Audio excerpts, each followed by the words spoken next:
Good morning, everybody, and thank you for letting me come and talk to you about something that is very near and dear to me, vision rehab. My name is Brian Manthe, and I am the team lead of the Vision Rehab Department, and I've been here at the Site Center for over 20 odd years. What I would like to do today is to talk to you and let you know what vision rehab is, how we do it here at the Site Center, exactly what services are offered, and finally, and most importantly, as far as I'm concerned, is the impact that these services have on the people that we serve. What is vision rehab? Vision rehab is working with people who have lost some or all of their vision in order to help them regain or maintain a level of independence that will help them to feel as though they can still participate in the activities of everyday life. Vision rehab is part of the Cleveland Site Center Adult Service Programs. It is open to anyone 18 years old and older who has a diagnosed visual condition and whose vision has gotten to the point that it significantly interferes with their day-to-day functioning. Vision rehab is made up of 4 different areas. There's activities of daily living, assistive technology, functional low vision, and orientation and mobility. Assistive technology is pretty much just what it says it is. Learning how to do day-to-day activities without your vision that before you lost your vision, you didn't even give a second thought to. Things like telling time or identifying money or matching the colors of your clothes. Imagine, if you will, getting up in the morning and pouring yourself a cup of coffee when you can see neither the coffee pot nor the coffee cup. And before that, even having to make the coffee or scramble an egg or make toast. And if those things seem pretty simple, imagine making a Thanksgiving dinner without seeing what you're doing. And of course, there's doing the laundry, sewing on a button, signing a check, filling out a form. These are the types of things that activities of daily living training was designed to address. And although it's not usually a part of most people's activities of daily living, we also teach Braille. Assistive technology. Today, with a computer or a tablet or a smartphone, you can do amazing things, okay?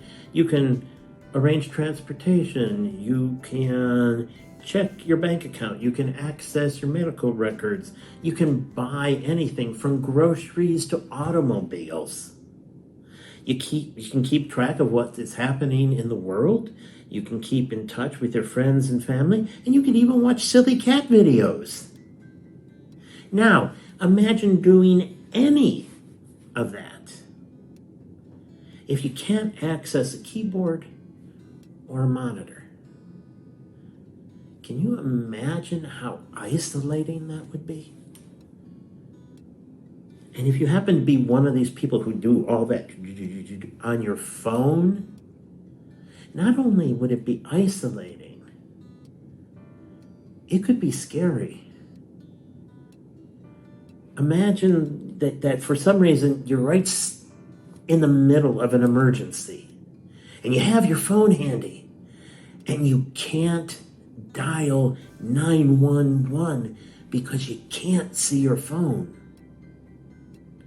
Now, to me, that is scary. And that's where our assistive technology trainers come in. They can teach keyboarding skills. They can teach screen enlargement programs, speech access programs, They can teach you how to actually use the computer if you've never used it before. That's where the assistive technology trainers step in.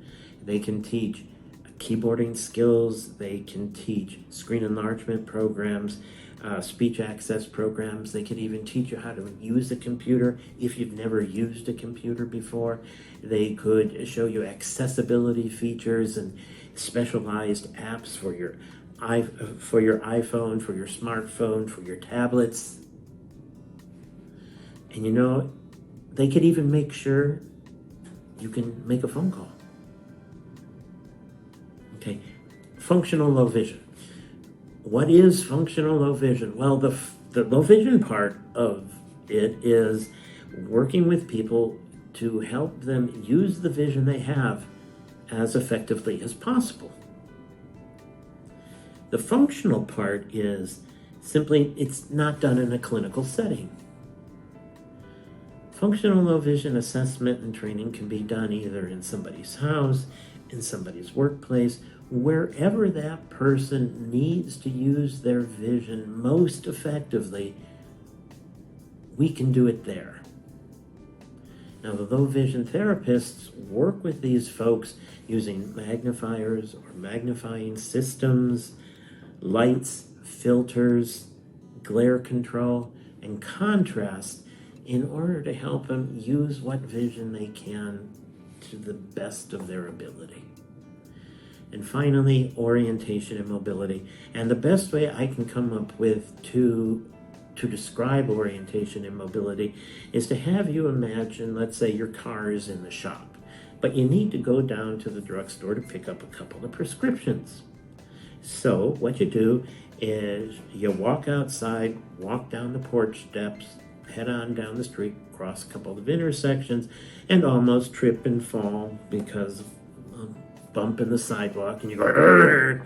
and you think to yourself, when is the city going to do anything with these lousy sidewalks?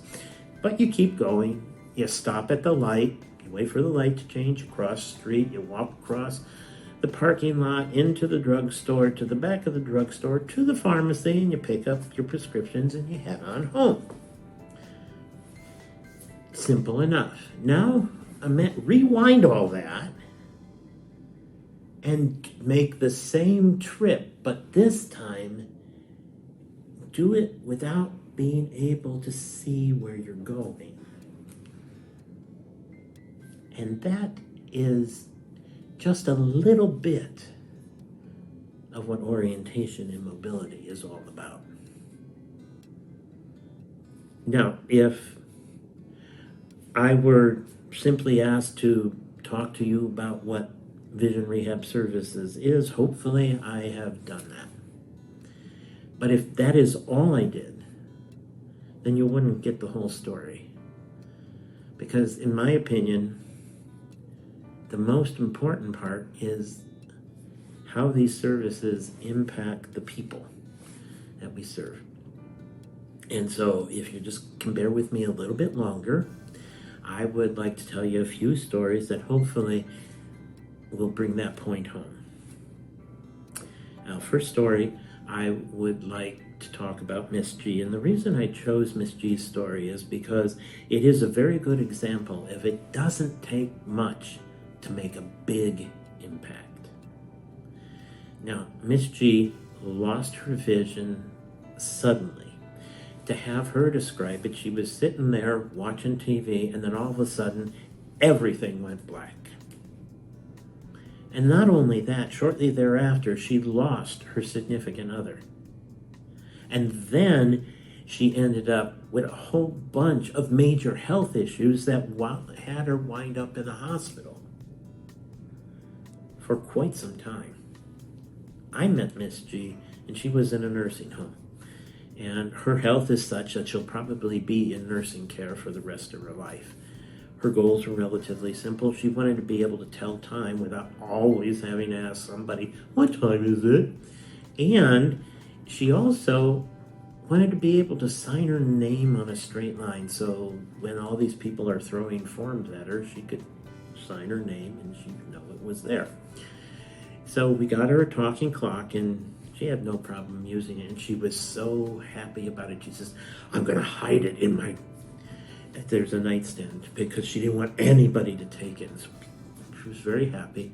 And with practice, she was able to sign her name on a straight line. She was very excited. But as she was signing her name, she said, boy, I really wish I could write a letter to my daughter. Well, what we got her is called a lettering guide, and we attached it to a piece of paper, and I had her work with it, and I had her write something, and she started writing, and she wrote, Dear Kim, and then she had to stop, and she started crying, and I was, what's wrong? Is everything okay? And she goes, you will never know how much this means to me. I've wanted to write this letter for so long. So you see, it doesn't take much to make a big impact. And for Miss G, all it took was an 8.5 by 11 die cut piece of vinyl. Okay, let me see. Next is Miss Z. Miss Z is in her mid-50s. She lives by herself, and she is an underwriter for a bank. And in her job, she needs to be able to access a wide variety of computer programs and to be able to do it efficiently and effectively. She's visually impaired as a result of diabetes and glaucoma, and her vision loss was keeping her from doing just that. And she was really worried about losing her job, because that job was what was keeping a roof over her head. So the Assistive Technology folks walk in and they train her on how to use screen enlargement programs and how to use speech access programs. And with this training, Miss Z's productivity level increased dramatically, to the point now that she is still an underwriter for the same bank. And Miss Z says about the Cleveland Sight Center, I was so used to doing everything by myself, going everywhere I wanted to, but when I lost my vision, I got so depressed. With the help the Cleveland Sight Center has offered, it has saved my life. Functional low vision. Functional low vision, we're going to talk about Miss A. Now, Miss A received a number of services. She received iPhone training, and she has a very good working relationship now with Siri. She received activities of daily living, and she is now able to use a knife safely without cutting herself, measure dry and liquid ingredients, and safely operate a blender so she can make her Elvis banana and peanut butter smoothies. But the story that I want to talk particularly about Miss A is about a pair of sunglasses or filters. Miss A is very, very, very sensitive to light. Almost any type of light can cause her actual physical pain. So, of course, a pair of very dark sun filters were recommended for her. She tried them on, and then she immediately took them off and said, these don't work, these aren't it, this isn't right. And so a whole bunch of other filters were tried, and the same thing happened. None of them worked. Well, the therapist went back, and she did some research on people who had a similar eye condition to Miss A, and she found that blue filters were very effective for people like Miss A. And the thing is, blue filters, nobody uses blue filters, but they were ordered, they were dispensed, and Miss A was so excited. She said that these were better than she could have ever hoped for. And she also added, now I can take my power wheelchair and I can go across the street with Star is their aide, and we can go shopping at Target without paying. And finally, there's orientation and mobility. And orientation and mobility, that's Mr. J. Mr. J is totally blind as a result of glaucoma. He said that he never left his apartment unless he was with somebody, which is not an ideal situation either for him or for the person providing the transportation. So after much training, orientation and mobility training, Mr. J is able now to walk to the Aldi's grocery store on Euclid Avenue. Now that requires crossing 2 traffic light controlled intersections. Now that he's managed to make the trip to Aldi's, he's now chosen to go to Dave's grocery store. Dave's grocery store is a more difficult route, crossing more intersections. However, Mr. J goes, yeah, it's a more difficult route, but it's a lot better grocery store. So, prior to these stories, hopefully, I was able to convey to you what vision rehab is. With these stories, I hopefully was able to bring home the point that these services mean an awful lot to the people who receive them. Thank you again for allowing me to take up some of your valuable time to talk to you about something that is so wonderful to me.